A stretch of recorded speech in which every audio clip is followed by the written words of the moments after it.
Question है अपने पास कि draw a simple diagram of a fire tongue and mark on it the fulcrum F and the point of application of load L and effort E. Name the class of the lever. If the load arm is 15 cm and effort arm is 5 cm, what is the mechanical advantage? तो question पढ़ लिया, चलो solve करते हैं इसको। देखो क्या करेंगे, draw the simple diagram of the fire tongue. तो फायर टंग का डायग्राम क्या होगा, ये अपने पास एक फायर टंग है और ये इस तरीके से बना लेते हैं। ये फायर टंग है। फायर टंग ने क्या पकड़ रखा है, कोई एक ऑब्जेक्ट पकड़ रखा है। मान लो ये ऑब्जेक्ट पकड़ रखा है,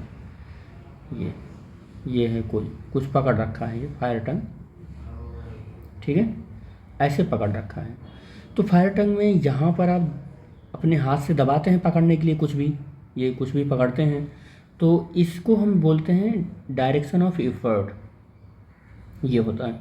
और आपने इसको दबा रखा है तो लोड तो इधर हो गया, लोड का डायरेक्शन इधर हो गया है, तो ये होता है लोड। और यहीं से ये घूमता है, ये इसका मिडिल पॉइंट है, तो इसको हम फलक्रम बोलते हैं। इसको क्या बोलते हैं, फलक्रम बोलते हैं, ठीक है। तो डायग्राम तो जो कह रहा है, डायग्राम तो हो गया मेरा, एफ हो गया, एप्लीकेशन, लोड और इफर्ट, ये सारा हो गया। कह रहा name the class of the lever. First में पूछ रहा है कि कौन से क्लास का लीवर है। तो एक चीज़ मैंने बताया था कि जो फर्स्ट क्लास होता है या जब सेकंड क्लास होता है वो थर्ड क्लास होता है, उसमें बहुत कॉमनली मैंने पहचान आपको बताया था। अगर आप यूट्यूब के फेस टाइम को सब्सक्राइब किए हैं तो इसके प्लेलिस्ट पर जाके देखिएगा, जिसका नाम मशीन है, मैंने सेपरेट प्लेलिस्ट बना रखा है, उसमें वो वीडियो हमने डाल रखी है कि कहाँ कैसे आप पहचानेंगे कि ये फर्स्ट क्लास है, सेकंड क्लास है और थर्ड क्लास है, ठीक है। फिर भी मैं बता रहा हूँ, देखो F L E, जब बीच में फलक्रम हो, बीच में क्या हो, फलक्रम हो, तो मान लो ये है इफर्ट और ये है लोड और यहाँ पर है फलक्रम, तो ये फर्स्ट क्लास लीवर हो गया।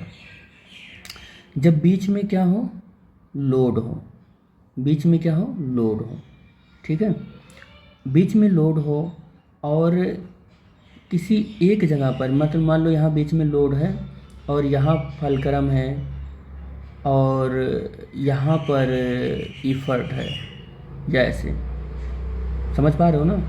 तो हम बोलेंगे कि जो ऐसा है वो सेकंड क्लास का लीवर है। क्या है ये, सेकंड क्लास। और इस कंडीशन में हमारा जो फलक्रम से इफर्ट होता है, यानी कि इफर्ट आर्म जो होता है वो बड़ा होता है लोड आर्म से, लोड आर्म से बड़ा होता है। ये हमारा सेकंड क्लास लीवर हो गया।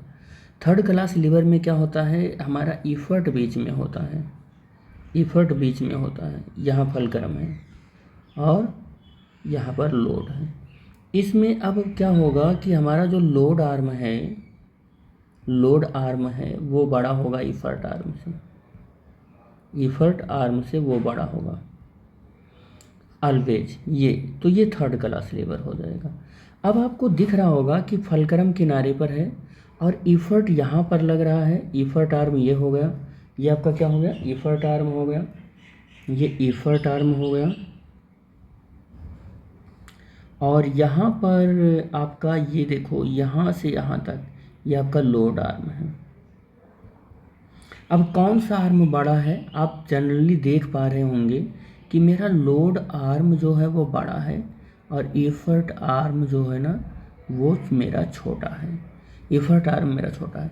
तो किसमें इफर्ट आर्म छोटा है और लोड आर्म बड़ा है, देखो हमने तीनों तरीके का आपको हमने बता दिया है मशीन। देखो फर्स्ट, ये सेकंड और ये मेरा थर्ड है। बताइए लोड आर्म मेरा क्या है, बड़ा है और इफर्ट आर्म छोटा है, बताइए क्या है। तो इफर्ट आर्म देखो इसमें बड़ा है, लोड आर्म छोटा है, इसमें देखो लोड आर्म बड़ा है, इफर्ट आर्म छोटा है। तो ये कौन से क्लास का लीवर हो गया, बता सकते हैं आप। ये शुगर टंग है, ये कौन से क्लास का लीवर हो गया, बताइए।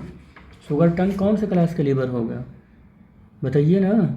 तो ये कितना हो जाएगा, थर्ड क्लास लीवर हो जाएगा। क्या हो जाएगा, ये थर्ड क्लास लीवर हो जाएगा, ये थर्ड क्लास लीवर हो जाएगा। ठीक है, तो पहले का आंसर मिल गया कि ये थर्ड क्लास लीवर है। ठीक, दूसरा, if load arm is 15 centimetre, load arm कितना है, लोड आर्म 15 सेंटीमीटर और इफर्ट आर्म कितना है, इफर्ट आर्म कितना है 5 सेंटीमीटर। ठीक है, तो मैकेनिकल एडवांटेज इक्वल टू होता है लोड इफर्ट आर्म, क्या होता है, इफर्ट आर्म अपान क्या होता है, लोड आर्म होता है, लोड आर्म होता है। अब इफर्ट आर्म मेरा है 5, लोड आर्म मेरा है 15, कैंसिल करोगे 1/3, तो मैकेनिकल एडवांटेज कितना आ जाएगा, 1/3 आ जाएगा।